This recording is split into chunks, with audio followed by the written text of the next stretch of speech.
Bonjour à tous.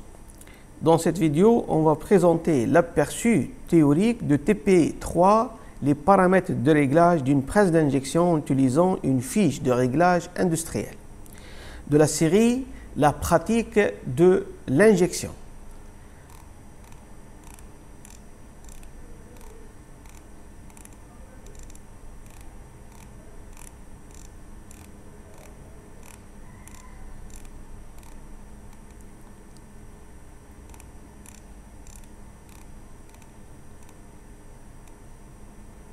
Le but de ce TP est de bien prendre en compte les différents éléments liés au réglage presse, ainsi que le graph-set de base et les procédures de démarrage d'une production et d'arrêt sur une presse d'injection.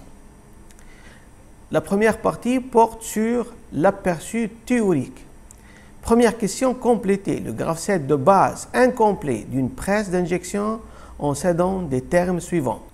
Le cycle automatique de la presse peut être décrit par un graph-set. L'enchaînement des étapes est lié au franchissement des transitions, ou bien appelé réceptivité.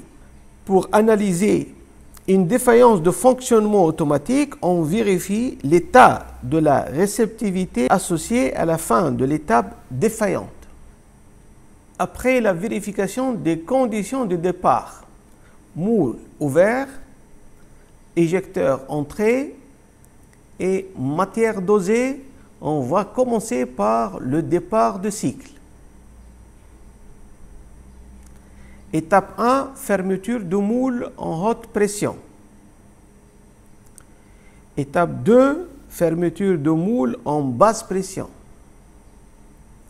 Étape 3, verrouillage de moule. Étape 4, avance de ponton. 5. Injection. 6. Maintien de pression. 7. Dosage ou bien plastification. 8. Décompression. 9. Recul de ponton en parallèle avec le refroidissement. Attente jusqu'à la fin du refroidissement,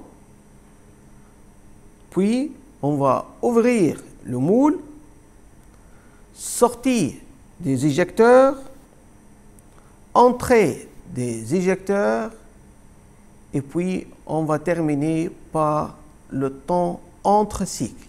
On revient au point de départ pour commencer un nouveau cycle.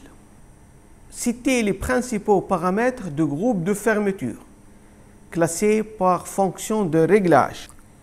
1. Réglage de l'épaisseur de moule. 2. Réglage de l'ouverture et fermeture de moule. 3. Réglage de la sécurité moule. Réglage de verrouillage. Réglage de l'éjection. Réglage des températures de moule et des canaux et réglage des noyaux. Citer les principaux paramètres de groupe de plastification et injection classés par fonction de réglage. On a principalement deux réglages, réglage de mouvement ponton et réglage de la température de plastification et injection. Citer les principaux paramètres de réglage du mouvement de la vis d'injection, classés par fonction de réglage. 1. Réglage de la plastification ou bien dosage de la matière plastique. 2. Réglage de la décompression avant et après le dosage. 3. Réglage de l'injection. Et 4. Réglage de maintien en pression. Et on peut citer d'autres réglages, des paramètres de contrôle de cycle, comme le temps de refroidissement et le temps entre cycles, et le réglage de sécurité, où on va déterminer les limites inférieures et supérieures des paramètres de contrôle comme le matelas, la pression à la commutation, les temps d'injection, de dosage et de fermeture moule, les alarmes, les retards et les procédures d'arrêt de cycle. Cinquièmement, citer brièvement la procédure de démarrage d'une production sur une presse d'injection. On va supposer que le moule est monté sur la presse et la machine est réglée. Premièrement, on va mettre sous tension la machine, c'est-à-dire on va fermer le sectionneur. Deuxièmement, on va mettre en chauffe le fourreau et les canaux chauds, s'assurer que les températures affichées soient conformes aux besoins. Troisièmement, mettre le moteur de la presse en marche. Quatrièmement, ouvrir le robinet général d'arrivée d'eau, ainsi que le robinet d'eau correspondant au refroidissement de culasse et au refroidissement de l'huile hydraulique. Cinquièmement, s'assurer que l'eau circule correctement dans les deux circuits et que le moule n'est pas refroidi. Sixièmement, mettre en marche le régulateur de température de moule, bien appelé préchauffeur, s'il existe. Septièmement, ouvrir le moule, graisser ses colonnes de guidage et les éléments mécaniques en mouvement s'il existe, tels que les tiroirs.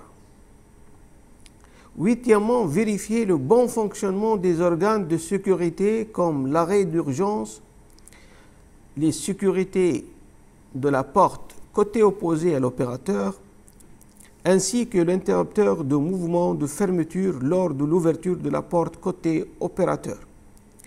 Neuvièmement, s'assurer de bon fonctionnement de la protection de moule. 10. Lorsque le fourreau a atteint la température de consigne, ouvrir la trappe de la trémie, doser et purger plusieurs fois à l'air libre jusqu'à s'assurer de la propriété du fourreau et contrôler la fluidité de la matière. Onzièmement, démarrer la machine en mode semi-automatique. Douzièmement, surveiller le bon déroulement des premiers cycles et voir s'il y a des défauts de moulage. Treizièmement, après l'exécution de quelques cycles et dans le cas d'absence de préchauffeur, ouvrir l'eau de refroidissement sur le moule et contrôler périodiquement son débit et sa température. L'étape 14, à chaque passage en mode manuel, pour intervention ou pause, ne pas oublier de couper l'eau de refroidissement du moule. Et la dernière étape, l'étape 15, avant chaque nouveau démarrage, ne pas oublier de purger la vis. Citer brièvement la procédure d'arrêt d'une presse d'injection en production. 1. Fermer la trappe de la trémie et continuer la production. 2. Après la dernière moulée, fermer les circuits de refroidissement de moule pour éviter la condensation d'eau sur le moule. Troisièmement, reculer le ponton et purger la matière. Quatrièmement, arrêter le chauffage de fourreau.